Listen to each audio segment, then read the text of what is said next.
So you've signed up to the marathon, congratulations, that's the first step. Now it's time to train. Now remember, 20% of people that sign up don't get to the start line, and we don't want that to be you. So here's our Complete Physio top 5 tips to get you there. Tip 1 is about pain. You are going to experience pain during your training runs, and most of the time, that's nothing to worry about. But if you start to feel a build-up of the pain, so actually the pain gets worse and means you have to stop running, and then you have a couple of days off and you go back and it's just not better. And if that happens a few times, then we would suggest that you do seek professional advice. The other thing to look out for is if when you push the bone, it's really tender, and that doesn't improve with a few days or even a week's rest. So if you get bony tenderness, it is also worth seeking professional advice.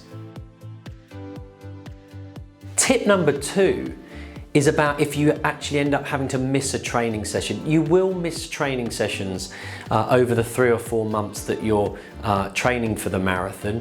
Who knows, you might feel a little bit under the weather and that's good not to run.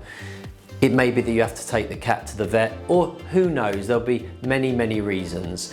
Now it's really important just to let that training session go and not try and catch up and do another training session when you're supposed to be recovering. So just remember, if you miss a training session, don't panic and try not to squeeze it in somewhere else. Tip number 3 is a really good tip actually. It's really important to have variety in your training runs. And what we mean by that is vary the terrain that you run on. For example, you may run on trails, on paths, on the grass, and also vary the speed that you're running.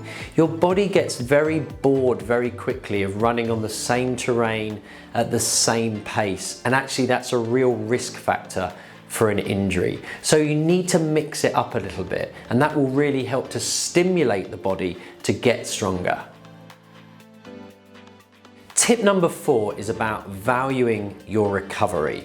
Now, when you do have a day off, you've deserved that day off. And actually, the adaptations that you need to get stronger in your body and get ready for the race occur mainly on those recovery days. So do value them, and just remember they are a really important part of your training program. Tip number 5 is about sports massage. Now, I'm not saying you have to have 2 sports massage a week or anything like that, but it is worth thinking about seeing a sports massage therapist just to help you with your recovery, to get you ready for the next part of your training program. Good luck with your training.